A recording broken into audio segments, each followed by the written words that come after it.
Hi, everybody. Hello. Hello. Okay, great. I'm going to keep you unmuted just for the first couple of minutes. What actually happened last week is I realized that we didn't manage to get a recording of our shir, but I want to hear from all of you. How did it go? Was it a new learning? What stuck out in your mind? Were you able to take something home with you? What do you remember the most before we move on to today's class? Anybody would like to maybe just start, like, what was the thing that you remember the most about last class? I think we called it Don't Be Caught Ruthless, and why it all boils down to chesed. I remember that how you have to open your eyes and see the poor, and how basically when the generation is like upside down and when things are backwards, Hashem has to basically make it normal again and try and change it. And we discussed about why Hashem has to do that and why that has to be. And then another thing is that like everyone can give. That's what stuck with me. Amazing. Unbelievable. Thank you so much. It helps to just put it into 30 seconds to jog everybody's memory. When that was Rivka, right? Is that you talking?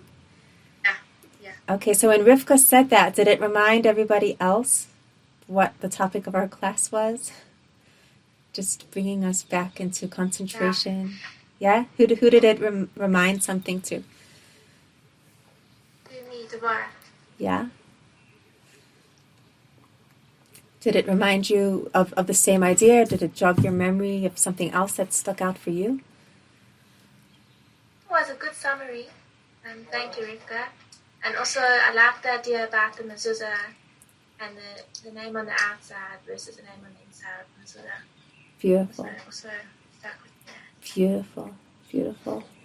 And does anybody think that since this whole lockdown, the whole world changed, do you think that there's been a shift? Do you think people are getting more open to others? Or do you think how do you think people are dealing with it? Do you see like growth in this area of chesed and reaching out? Or there's probably still a lot of people that are feeling isolated and overwhelmed? I know at the beginning of lockdown, I thought how it was amazing that everyone was worried about everyone else. So I really think that whole chesed thing that he did, people showed it. Yeah. Showing all the initiatives and organizations starting, it was amazing. Amazing. Yeah. Okay, great. So thanks for that review.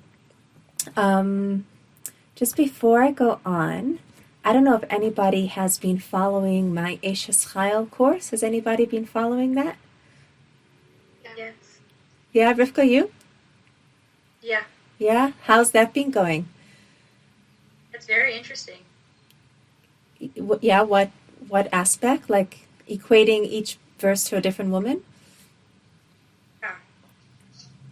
Yeah. How it all works is very cool. How it all like fits in together and like it's very interesting. Yeah. Oh my gosh, Torah is so deep and so vast and so many levels. It's nice to get a little taste of it because, especially before Shavuos, right? Like you just realize how vast and awesome it is. So I'm happy that we're doing that program. But I actually posted the first 7 classes I did video style, and I posted them on Torah Anytime. And then I'll tell you what happened is it's very hard teaching when you don't see anybody, you don't hear anyone. I'm actually sitting in my husband's Daf Yomi studio, and I hope he doesn't get upset with me, but his Daf Yomi studio is in a tree in our garden. He built a studio for himself in a tree, so I'm in a tree house. Can you see the kosel behind me? Yeah? The kosel in a tree house, pretty cool.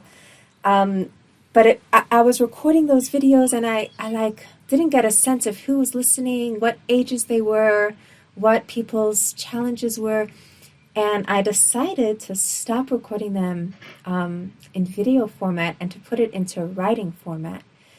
And I think what's really amazing about that is that Mirz Hashem, it'll be able to be compiled into a little book, and be able to be printed out and learned on Yom Tov itself. So I'm really excited with the change of direction. But anybody who's been listening online who wondered what happened to that series, it's still underway. And if they want the whole package, we only got up to Yocheved, I think, Pasuk Zion. So if you want the whole package in time for Shavuos, you need to email me at info@thenexus.org or sign up to thenexus.org, and I'll send out the information and Ruth Hashem before Shavuos. Anyway, that whole introduction, I've been really busy, my head really in Eishes Chayil, and I couldn't believe how many correlations there were to Megillas Rus. So without further ado, we're going to go into, last week we really spoke about the theme of the Megillah. There's 4 prakim in Megillas Rus. I think we spent the first 45 minutes just doing a total summary of the Megillah and through its main theme. I'm just opening up in front of me. I have a source sheet. I don't think I sent it to Mrs. Dewick, but I can definitely send it to you after the class. Sorry you don't have it in time. And I also post them on my source sheet WhatsApp group if you want it. So there's 4 chapters in the book of Ruth, and just like every part of Torah, there's 4 levels. There's the pshat, the simple meaning, the remez, the hinted meaning, the drash, the medrash, the homiletical meaning, and the sod, the secret meaning. So last week we did basically the introduction of the Vilna Gaon, which is really the deep meaning. We really got in there, and it was incredible how you all grasped that. But we focused more on the first 2 chapters. Today, we're going to be focusing on the second 2 chapters. So I'm jumping up to Perek Gimel. So where are we in the story of Rus? Is that she has collected, she did this enormous chesed for her mother-in-law, Naomi. They're living by themselves, and the season has passed, and it's now 3 months past her proper conversion. Rus is converted to Judaism according to all opinions, totally glatt, kosher, conversion, mahudar, and it's now that Naomi turns to her, and she says, but Tamar la Naomi chamosa, her mother-in-law Naomi says to her, Biti, my daughter, halo avakesh lach manoach, asher yitav lach. I want you to be happy. I want you to be settled. I want things to be good for you. Really, really interesting, actually, because she could have said to her, my dear daughter-in-law Rus, I want you to do the biggest mitzvah you're ever going to do in your entire life, and that is the mitzvah of Yibum. And you're going to go and you're going to marry a man who's 40 years older than you, and he's going to die the next day, and you're going to do this huge mitzvah of bringing a new neshama to the world in the memory of your late husband, my son. So this is a huge mitzvah. I'm going to write you a big mitzvah note. But she didn't say that at all. She said to her, I want things to be good for you. I want you to have peace in this world and the next. Right? She spoke to her sort of to her heart, not like to her soul. Can you see that? Can you all see that? Then the next passage she says, and I'm going to speak about why she did that when we do the Al-Shich. The next passage she says, V'ata halo Boaz mo da tanu. Boaz is our relative. You remember last week we did the family tree, that Naomi's father and Boaz's father, and Elimelech, and Ploni Almoni, whose name was Tov, the 4th brother, all the sons of Nachshon ben Aminadav. That was the family tree. So the closest relative should have been, we call Ploni Almoni, which means so-and-so. He doesn't even deserve a name because he rejected the opportunity of a lifetime because he thought that Rus was tainted because she was a convert from Moab. So he rejects her. But really, she should have gone to him first. And Naomi wanted her to do the mitzvah of Yibum with Boaz, the nephew, even though he was 1 step more removed. So she devised this whole plan. She said, You were by his field, you were with his people, he was so kind to you. Tonight, he is winnowing the grain. So the famine had passed. This was like the first Harper bountiful harvest, and he was winnowing his grain, and he was actually sleeping in the granary because during that time there were a lot of thieves. Oh my gosh, it reminds me, I went the other day to do some shopping, winter clothes for my 18-month-old baby, and I thought everybody was standing really far from everybody because of Corona, and there were these two ladies that kept bumping me, and I realized at the end of the shop that they were actually trying to steal my money. So I guess when things are hard and there's a famine and there's economic challenges, right, people feel desperate, and that there was a lot of theft in those times. So therefore Boaz was sleeping with his grain, and that's where he was going to be that night. Pasuk Gimel, Naomi says to her, "Verachatzt, wash yourself off." The deeper meaning, remove any trace of avodah zarah you still have on you, any connection to your mother or your father or your culture. Take it off you. V'sacht, and anoint yourself. V'samt s'losayach alayach, put on your Shabbos clothes. She was hinting to her that this was such a simcha because she knew that really from this mitzvah of Yibum with Boaz, Ruth was going to conceive and give birth to Ovad, who was the father of Yishai, who was the father of Dovid HaMelech. So this is the whole conception of the line of Dovid HaMelech. And our main question is, why did it have to come about in such a dubious way? In such a murky way? It's shrouded with mystery. It looks like a massive avera. She says, V'yaradet hagoren, and go down to the granary.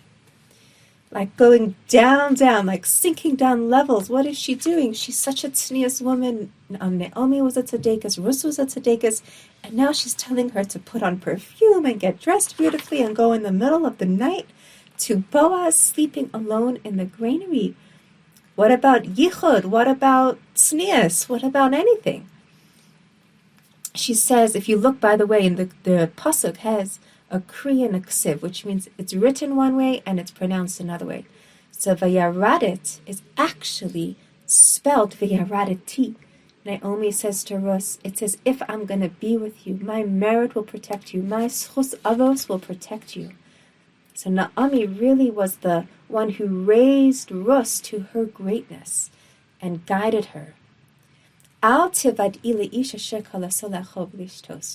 let the man know you're there. Stay very quiet until he's finished eating. Generally a good tip. If you want something from a man, don't disturb him before he has eaten his meal. No joke. Next pasuk. V'hi b'shachvo v'yadat. When he's lying down. V'yadat es hamakom asher yishkav sham. And you see the place where he is lying. Does this sound strange to anyone? I'm just going to unmute you for a second. Does this sound like the practice and the behavior of like the Gedolim? No. It sounds pretty out there, right? Pretty questionable. Anybody else think this is normal? Very strange. Very strange. Okay, now what's even stranger is I just read, okay, this is if there was background music, if we were making a play of the book of Ruth, what would the music be at the background of this verse? And when he lies down and you realize where he's lying and you come, the Galis Margalosav, lift up his blanket to reveal his feet, v'shachaft, and lie there. The background music would be very suspense-filled and scary and darkness and what's going on, right? Look at this pasuk. And this is very close to my heart because this is where my name is actually hinted to. Because who was very similar to Russ? Who did this very similar, dubious act, which on the surface looks like a massive avera, but actually is the line of Mashiach. All of David HaMelech and all of Mashiach comes out of this line of very, very problematic male-female relationships, or what appears to be problematic male-female relationships. Who am I thinking of? Anybody want to guess? Who else had a very strange, I'm unmuting everybody, who else had a very strange relationship and gave birth, conceived from that relationship, to somebody important on the lineage of David HaMelech turning into Mashiach? Anybody remember?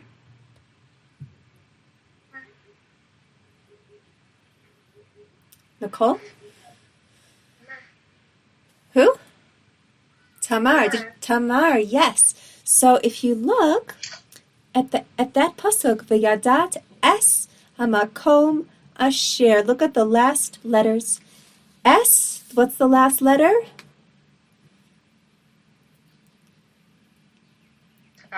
Tav. Hamakom. Mem. Asher. Right. Tamar. So this pasuk with the most scary background music is the pasuk where it intersects with the story of Tamar. Because what did Tamar do? She was also involved in Yibum. She knew that she needed to marry into the line of Yehudah.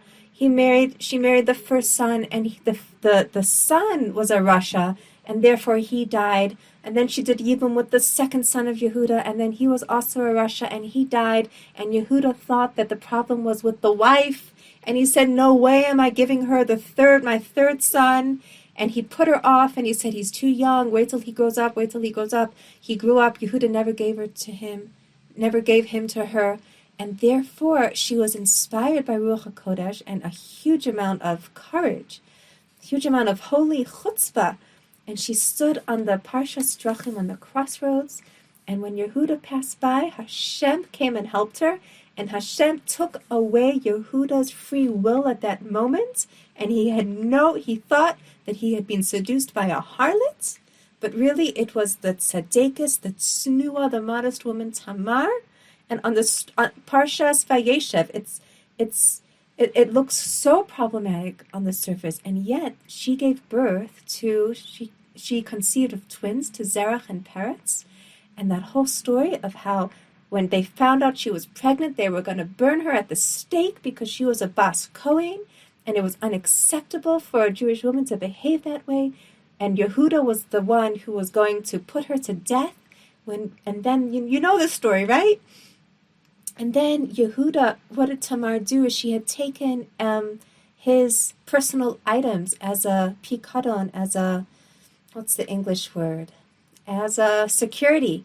And they were about to have her killed for terrible misbehavior, and she takes out his personal items and she says, "Yehudah, do you recognize this?" And he said, "Sadka mimeni," which can be interpreted either she is more righteous than I, or she is right. Mimeni, I am the one who conceived these children, and it was me, Hashem.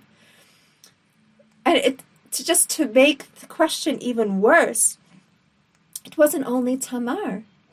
It happened with Dovid and Batsheva, a whole dubious thing that happened with Batsheva bathing on the roof and the rooftops. And this is all explicit in the Torah.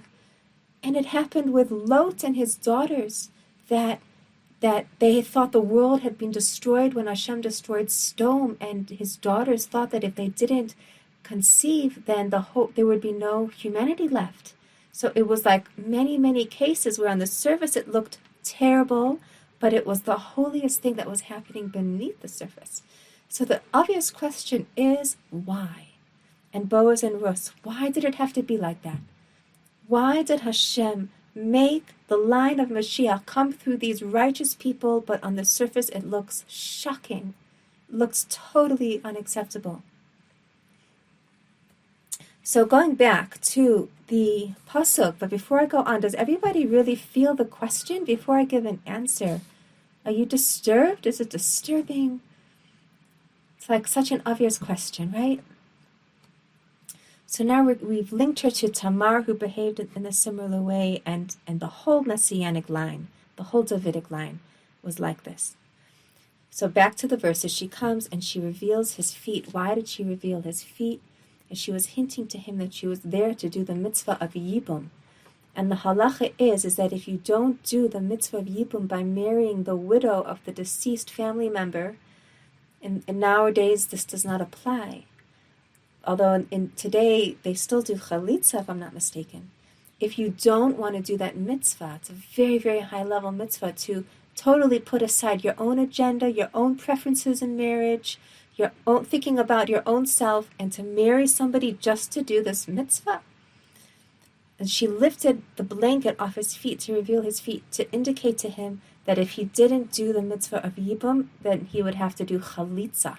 And what they would do in chalitza is they would take off the shoe, and they would spit in the shoe, and then the bond of Yibum would be broken, and then the widow would be free to marry the next closest relative. And in fact, that's what they had to do. You'll see with Ploni Almoni, with the closer relative Tov, because of course Boaz did not want to get married to her right then and there before he made sure that there wasn't a closer relative, because everything that a Talmid Chacham does and that the Gadol Ador would do would be according to the halacha of Torah. So Naomi is busy giving her instructions, and she says to Ruth, go and do this impossible thing. It was so scary. Can you imagine how could Boaz have reacted? He could have been horrified. He could have screamed. He could have embarrassed her. He could have had her taken away. Ruth knew that she had to do her best. She had to try. She had no idea what was going to happen. The same with Tamar. All she can do what was in her ability to do, and the rest was in Hashem's hands. And then Naomi says, he will tell you what to do next. And Ruth says, whatever you've said to me, my mother-in-law, I will do. Pasuk Vav, Vateret al Goren, she goes down to the Goren. Vatas kechol asher tzivata chamos, and does almost everything her mother-in-law said. She changed one little thing because she was really so tznius. She didn't get dressed first and then walk there, because she didn't want to walk through the city in a way that was attracting attention. She therefore walked in her regular clothes and then changed before she went in. Vayocha Boaz, and Boaz ate and he drank. This probably was the first meal that they had had after the famine ended. Finally, the topsy-turvy, difficult time had ended, and they were finally eating, and he felt good, and he benched, and then he went to go sleep by the edge of his grain. Vatavo balat, and she comes quietly. Vatagal margalosav, and she feels his feet, and she lies down. Vayihi b'chatzi alayla, and it was around the middle of the night. Vayecharad ha'ish, and when the man Boaz realized that she was there, he trembled and he froze. He shook. Vayhine isha shochefes margalosav, and he saw a woman was lying at his feet. Vayomer, and he said, Mi at, who are you? Vatomer, and she said, I am Ruth Amasecha, your maidservant. Ufarashta chnafecha al amasecha, spread your cloak over your maidservant. This was a hint to, anybody know? Spread your cloak around me. Spread your talis over me. What is this a hint to? Unmuting all. What was she asking him at that time? She was asking to, for some reason my unmute, there, I've just unmuted. Anybody have an idea?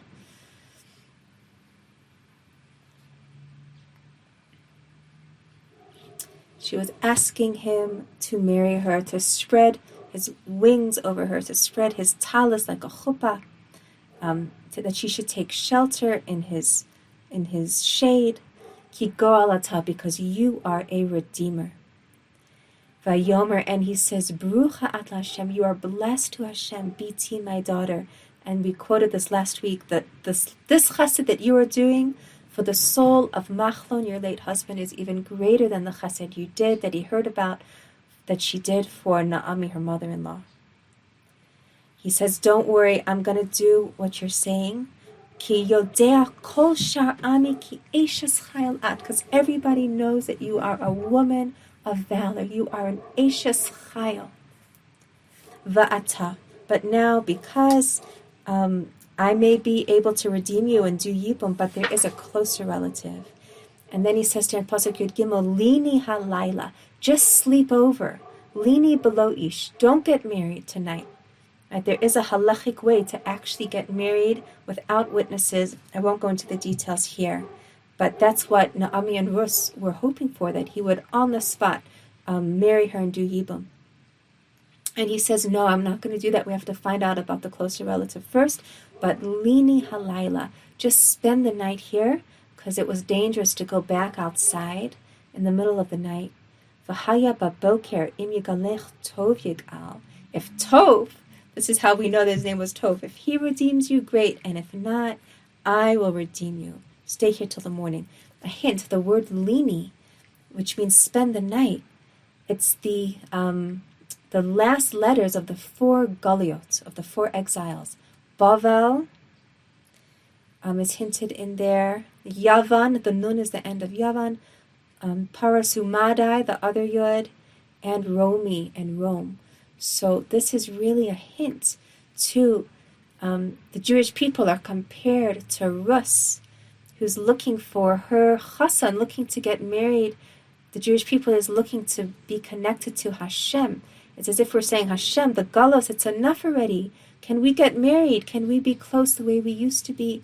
Lech tech achara b'midbar, when you took us out of Mitzrayim, we were so close, and now we're in galos. Now there's no Beis HaMikdash, there's no place for us to dwell together. Your Shechina doesn't have a place. Klal Yisrael is not in its place. And it's as if Klal Yisrael is saying to Hashem, can you marry us again? Take us back. And when Boaz says, Lini halayla, he was hinting to all the exiles, because he was hinting that even though we might not be close back home with Hashem yet, it's just now during Galos, but Hashem will take us back and the Geula will come. Beautiful little hint there. Back to where we were. She lay by his feet until the morning. She got up before anybody else got up, and nobody knew that she was there. And he says, give me your scarf that's on you. And she took off her kerchief and she handed it to him, and he gave her 6 grains of barley, or portions of barley, as a promise that he was going to come back and sustain her for real as a married man. And she goes back to the city. But Tavoach el Chamosan, she goes to her mother-in-law.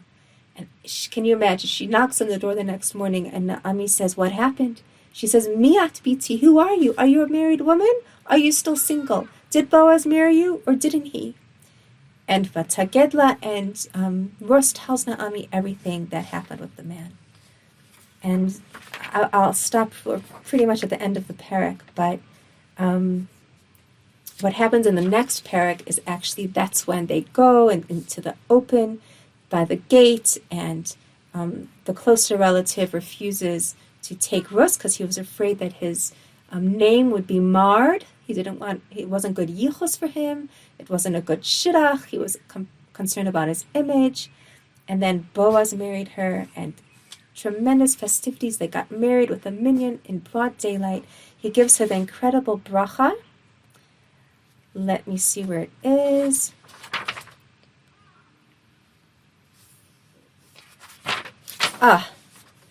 Pasuk Yod Aleph, Perak Daled, Vayomu Kol Ha'am Asher Bashar. Everybody said, all the people, all the elders, everyone was witnesses. Yitain Hashem es ha'isha habal beisacha. Hashem should bless you, Boaz, with this woman that you're taking into your house. Karachel u'choleah, like Rachel and Leah. Asher banu shetehem es beis Yisrael, that built the house of Klal Yisrael. Va'aseh chayil be'Ephrasa. You should do great things in Ephrat, and your name should be called in the house of Beis Lechem. V'hi beischa keveis Peretz, and your house should be like the house of Peretz, asher yalda Tamar Yehudah, another connection to Tamar, that Tamar gave birth to Yehudah, min hazera asher yitin Hashem lacha min hanaros azos, from the seed that Hashem will give you from this woman, from Ruth. Vayikach Boaz as Ruth, and Boaz takes Ruth, vatehila leisha, and she's a wife to him, vayavo eleha, and he knew her intimately, vayitin Hashem laherayon, and she conceived, and she gave birth to a son. I'm going to stop reading there. But I think that our question is really strong now. The end of the parak, it ties up loose ends from the Sefer, and then it gives the whole lineage, tracing all the way from Peretz, who gave birth to Chetzron, to Ram, to Aminadav, to Nachshon, to Salma, the father of Boaz, to Oved, to Yishai, to David. That's where Sefer Rus ends. So now back to our question. Why? It's obviously so kadosh, the line of David HaMelech. Why did it have to happen this way? So before I answer the question, I want to know if any of you brilliant ladies have any idea of why possibly it has to come about in this way. You can go and unmute yourself, and if you can have any ideas of why it has to be this way. Why does the line of Mashiach have to come about in so dubious a fashion?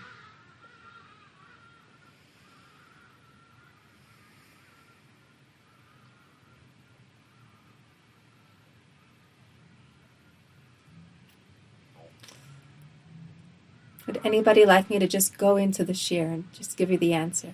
I've heard that, I think there's an answer that the Yetzer Hara would want to, or the Satan would want to stop Mashiach being born, so that's why always would happen in a way that it wouldn't seem like Mashiach would be born in such a way. Amazing. That's exactly it, Devara. You hit the nail on the head. It has to do with the forces of evil. It has to do with the Satan. It has to do with the Yetzer Hara. That dafka, when there's something good, there is a lot of resistance. And a way to duck and dive through that resistance is you don't advertise what incredible holiness it is that you're doing, because when you advertise that, the forces of evil within and without are going to be awakened, and they're going to intensify, and it's going to make it much harder for you. Anybody else have anything to offer?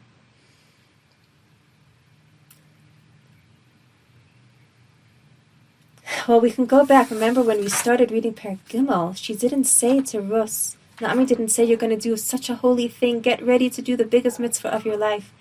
She said to her, Rus, I want things to be good for you. I want you to be happy. I want you to feel settled. She spoke to her heart. She didn't speak to her soul. And sometimes in life we need to speak to our soul, and sometimes we need to speak to our heart.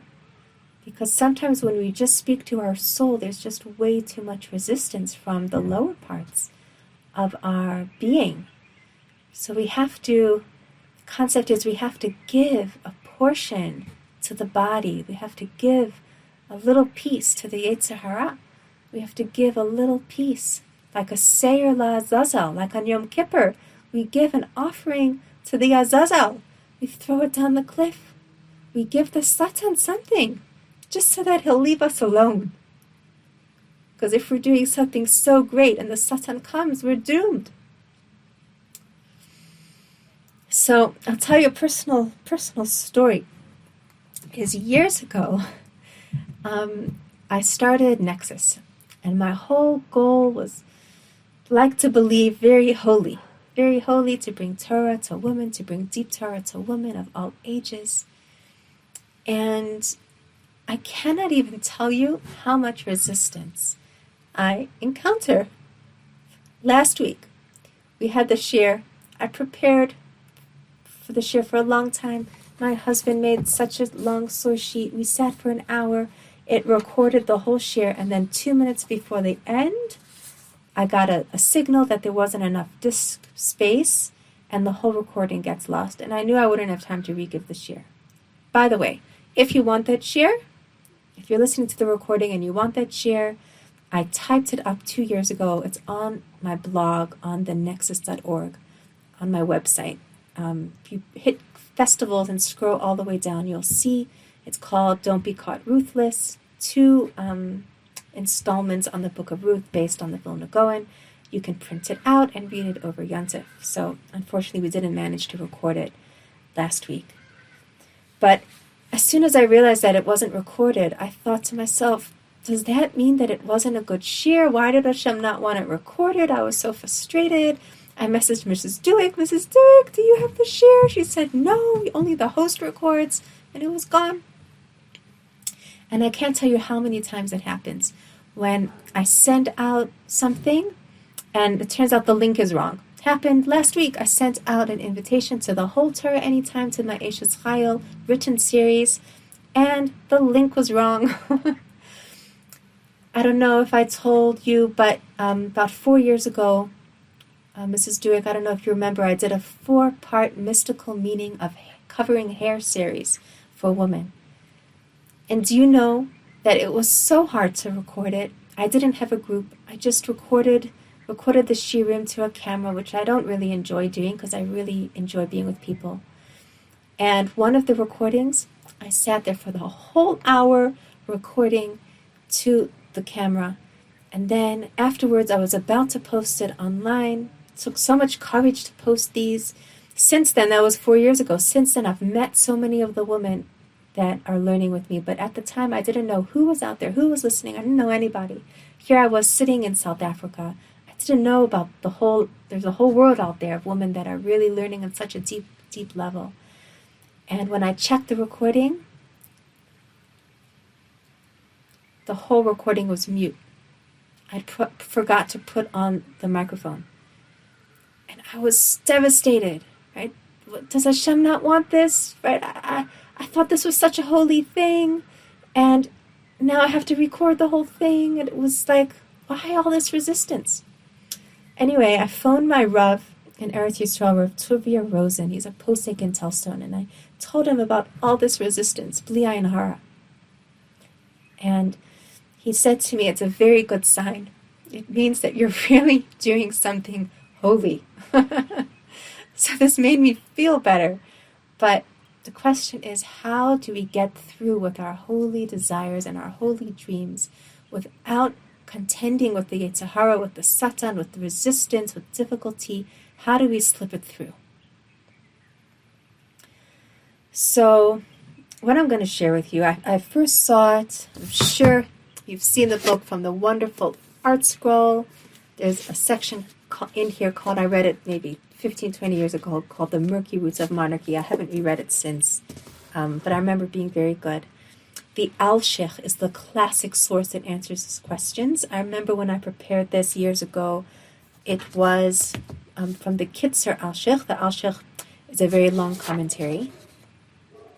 I also heard a share of this also many years ago from Rav Asulin in Eretz Yisrael. And this was his mahalach. And Devorah, it's basically what you said. Everything I'm going to be saying is going to be expanding on it. He says that in the time of the Beis HaMikdash, there were 10 miracles on your source sheet. Remember, if you want to get the source sheets on my bio page at Torah Anytime, you click on the link there for source sheets and I post them there. In Avos, Perek Hey, it says that there were 10 miracles that happened to our forefathers in the time of the Beis HaMikdash. And it lists 10 amazing things that happened. Miracles. One of them, very interesting, is that the Kohen Gadol didn't have a problematic emission while on the day that he was supposed to be bringing the service of Yom Kippur. So the question is, why is this a miracle? The Kohen Gadol was so kadosh, and there's certain physiological sensations that a man could have that would make him tameh, and would make, if it happened to the Kohen Gadol, it would make him invalid to bring the avoda, the service of Yom Kippur. So why was it a miracle that he didn't become tameh? Because wasn't he on such a high level? And Rav Asulin said, he explains, I think the Tosfos Yontif says this, that when we're about to do something like a chief kapara, any big thing, get married, have a baby, open a school, start a new learning program, do an incredible mitzvah, the forces of evil, they conflagrate. It looks like they get more powerful. Why is that? It's because the forces of Tumah They want to stop good things from happening. That's their job. They're employed by Hashem to do that. It's sort of like a candle that's about to go out.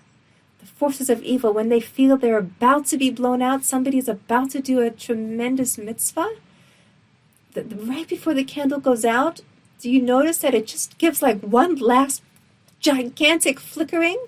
You know, like your Friday night and you hear like suddenly all of this like noise coming from the Shabbos candles?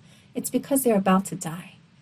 When the forces of evil are about to die, they're about to be overpowered by the forces of good, then they have nothing to lose, and the stakes are high. There's nothing that they stand to lose, and they put everything, they're all into making sure it doesn't happen. So therefore, the forces of Tumah would dafka try to make the Kohen Gadol impure so that he couldn't do the service. So this is where we see this important principle.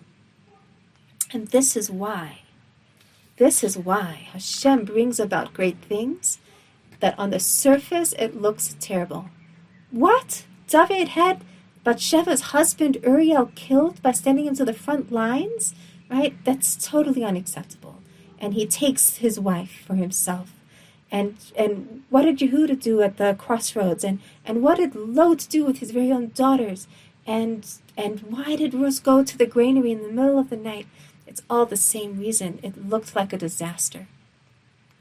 I'd like to share with you the Bereshis Rabbah the Medrash. On Tehillim, Perek 89, Matsasi David Avdi, I found David my servant. Where did I find him? Heichan Matsasiv. Where did I find David HaMelech? He wasn't sitting in the palace. He wasn't being honored by all the people. In fact, David HaMelech, there was a whole question about whether he was a mamzer, and he wasn't even accepted by his brothers. When Shmuel came to choose the king in Klal Yisrael, he looked at the 7 older sons. He said to Yishai, bring me your sons. They didn't even bring David. He was a shepherd in the field. They thought he was like a mamzer. But really, those are the ones that are carrying the godless and the greatness. Heichan Matasiv, where did I find my servant David? Bestom, in a cave with Lot and his daughters. Look at the Medrash, source 4, Parshas Vayeshev, on the section on Tamar Yehudah. Shvatim, at this time, Shvatim hayu asukim b'mechiraso shel Yosef. Everybody was busy with their issues. The Shvatim were busy selling Yosef, throwing him in the pit and selling him. Yosef was busy mourning and fasting because of what had befallen him. Reuven was busy with his grief and trying to do tshuva for his sin of being the one to throw him in the pit. Yaakov haya asuk b'sako batani, so Yaakov was mourning that he lost his son Yosef. Yehudah haya asuk likach lo isha, Yehudah was busy getting married. HaKadosh Baruch Hu haya osek borei oro shel Melech HaMashiach. Everybody was busy with their issues, their catastrophes, their struggles, their trying, their failing.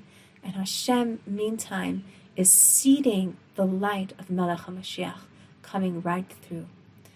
And I think this is so encouraging that in our ups and downs, if we were perfect, the Yetzer Hara would really fight really hard. Luckily, we're not perfect. Luckily, we struggle. Luckily, we make mistakes. We should never on purpose try to do it. Sheva yipol tzadik v'kam. But this is the nature of the world. There isn't anybody that doesn't sin. And it keeps the Yetzer Hara busy. It keeps the Satan busy. And the Satan doesn't realize what's happening. The Satan doesn't realize what's happening. So the same thing with the book of Ruth. Elimelech had sinned and he left to Moab, and Hashem was upset with him and he died and his sons died. It was this whole drama and this whole saga of grief. The Medrash says, Kol ha-yerida shel Elimelech lahamshich hanitzos mimoav la'am Yisrael. The whole descent and struggle and catastrophe of Elimelech was in order to draw out the spark of Moab, the pearl in the sand, Rus HaMoaviyah, and bring her and magnetize her, bring her into Klal Yisrael. Kol HaMachzir, whatever happens for the bad, it looks like it's so bad, is really latov. It's really for the good.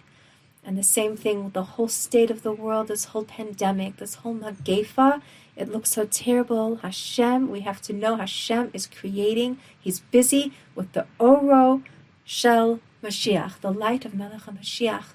This one's busy with this Zoom call, and this one's busy with that Zoom call, and Hashem is busy sitting, creating the light of Mashiach. So, just to conclude for today, and then if anybody has any questions. It's not such a bad thing to give a chelek to the Satan. Now, what does this mean? This is very dangerous if you misapply it.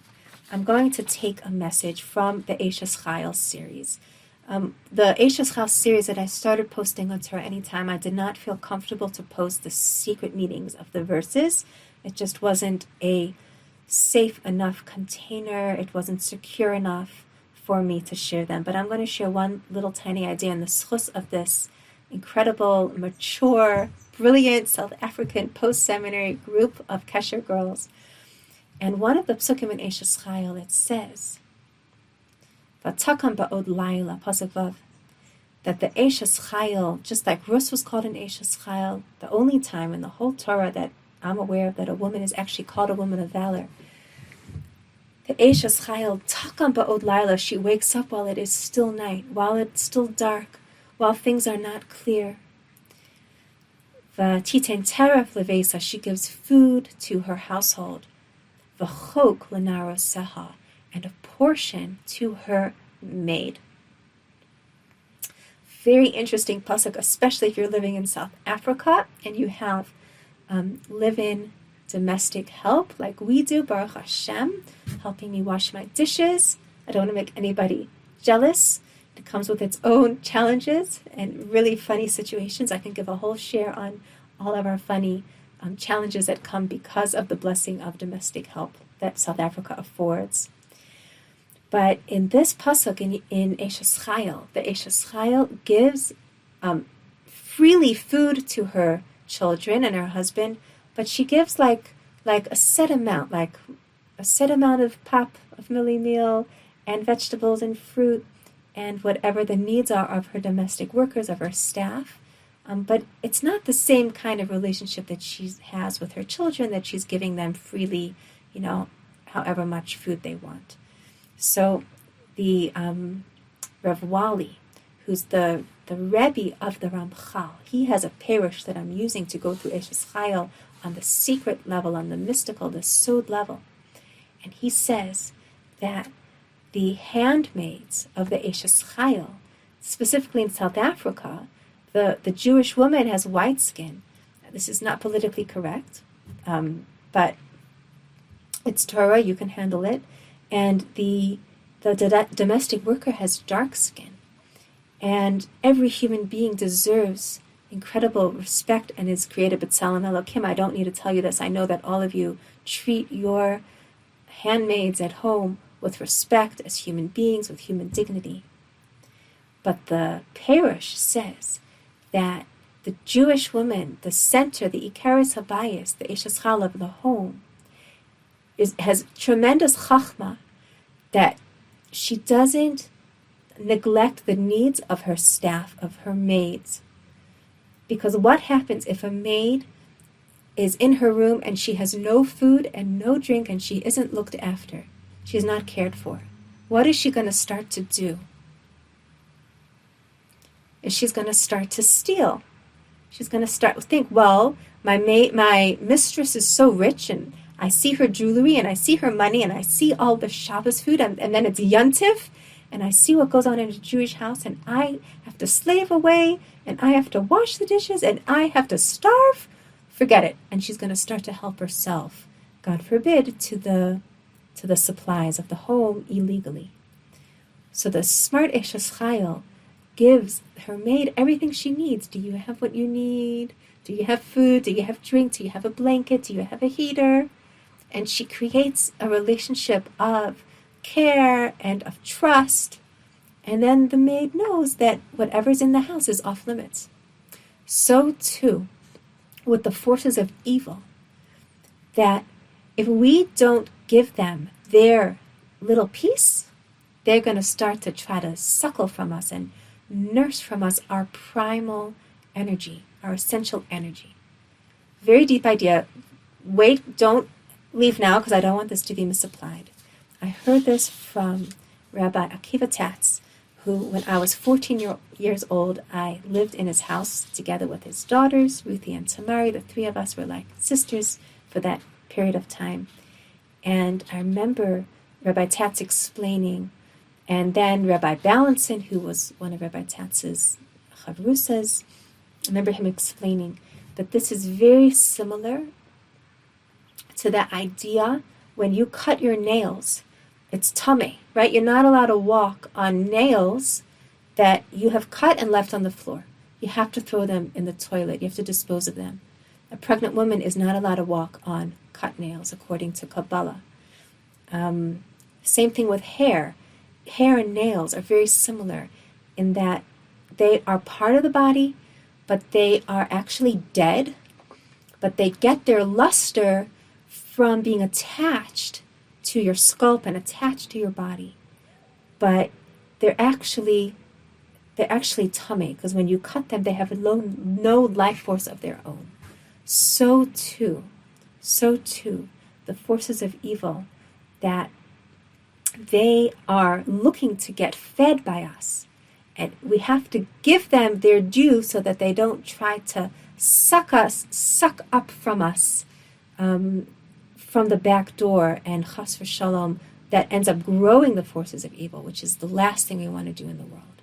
So practically, let's just bring this down practically. What does this mean?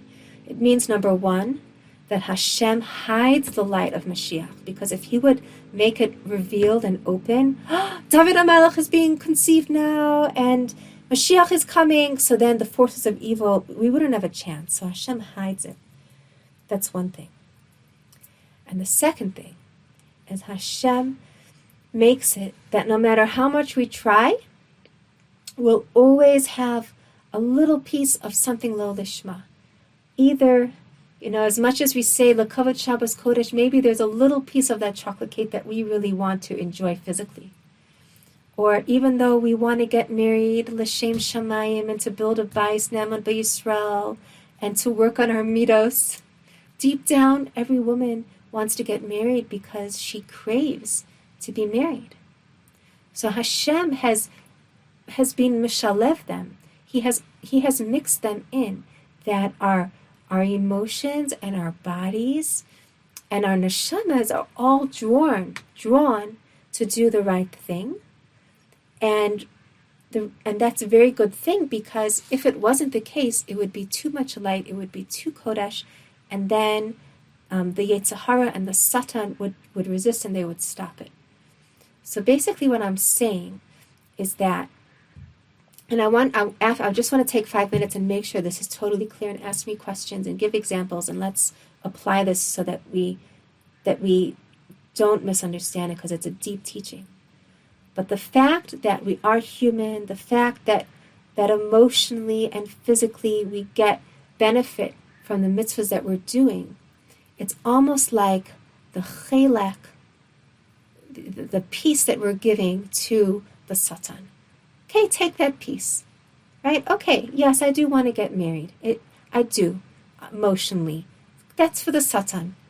And that means that I could really get married for the right reason, and it won't be resisted, and Hashem is going to let it through.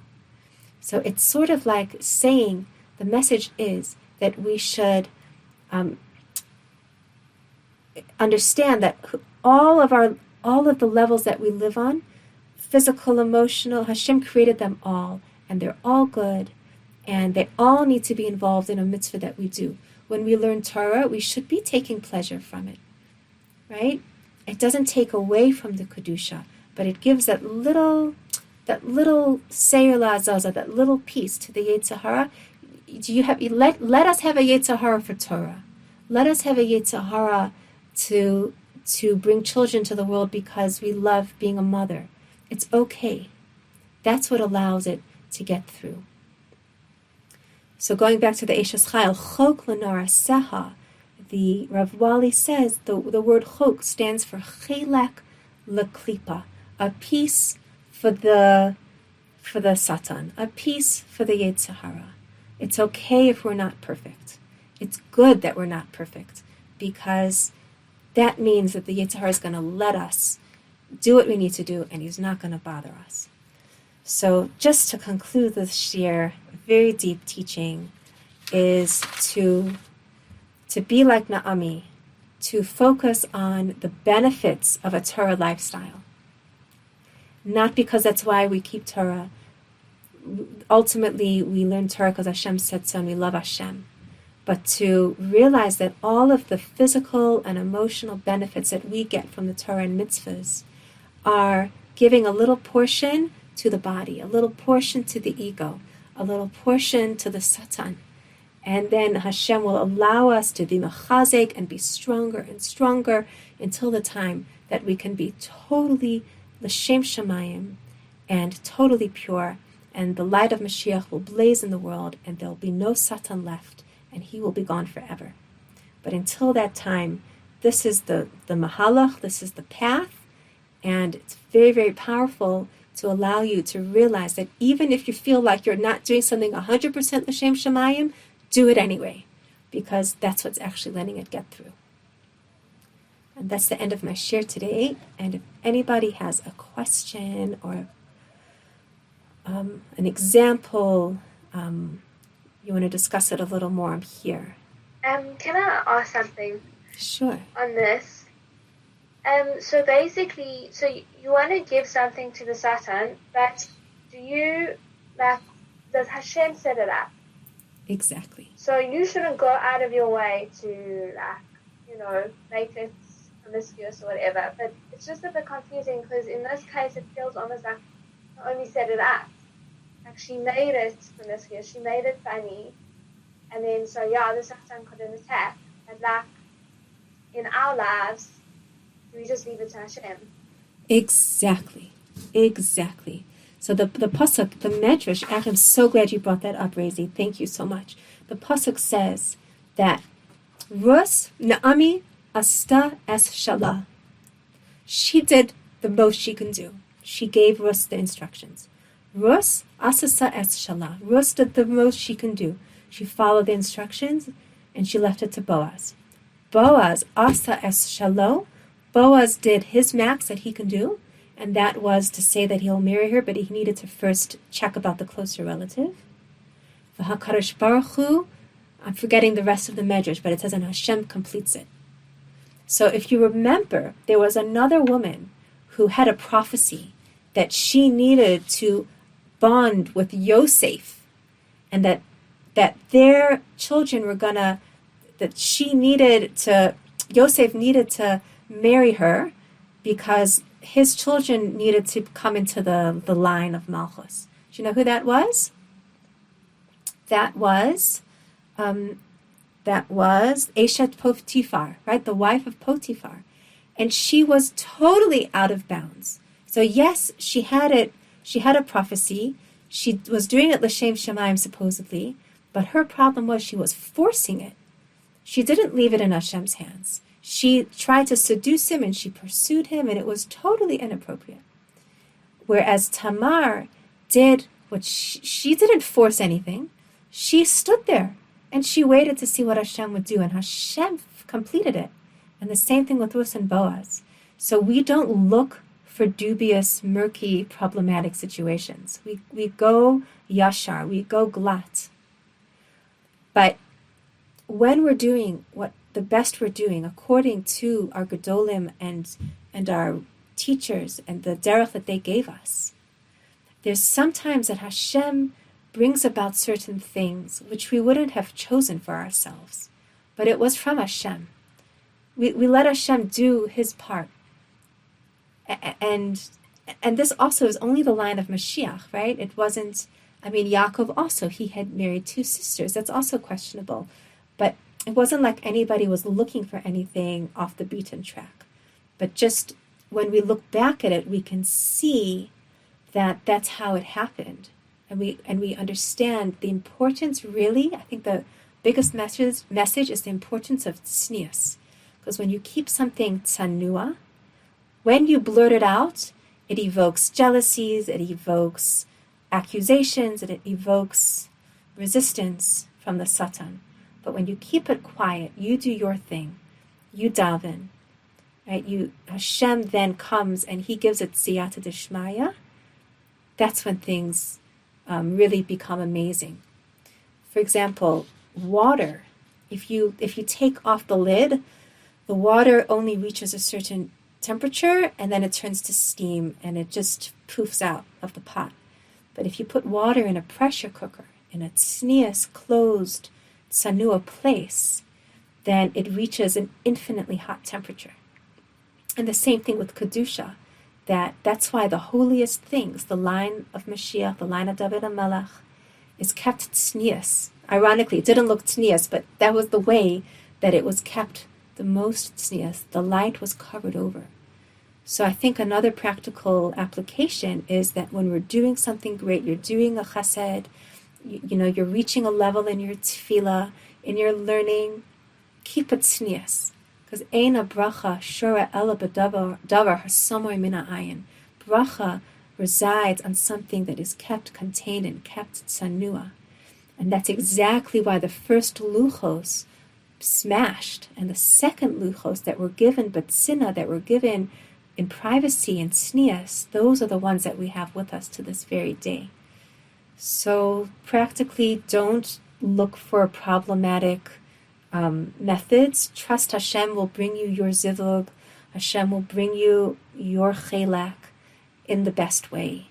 But I think the message is just to not taunt jealousies, not taunt the Satan, and just to daven that everything that we're supposed to do in our lives, that Hashem blesses us that we can achieve it, and He should just, bless us with the Shavuos coming up, receiving the Torah in a powerful way, in a tznius way, and that we should have hatzlacha in everything that we do.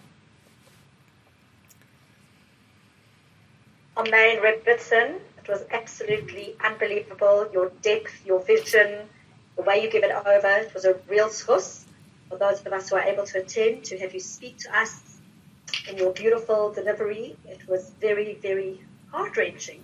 Thank you. And loved the ideas. They were very deep, but I think really beautiful. And I remember learning that with you with Tamar. So it was a lovely refresher, and we came back to the whole thing about the Yetzer Hara. It was beautiful. Amazing. So we wish you a beautiful, beautiful Yom Tov, and that you should carry on teaching all the women your Torah. It's invigorating, it's enlightening, it's inspiring, and we loving learning, and posting on every group I can that women, girls should join Nexus to be able to triumph with the Torah that you teach. Thank you so much, Leanne. Thank you. You have such a beautiful group of girls. From Michael El Chayil.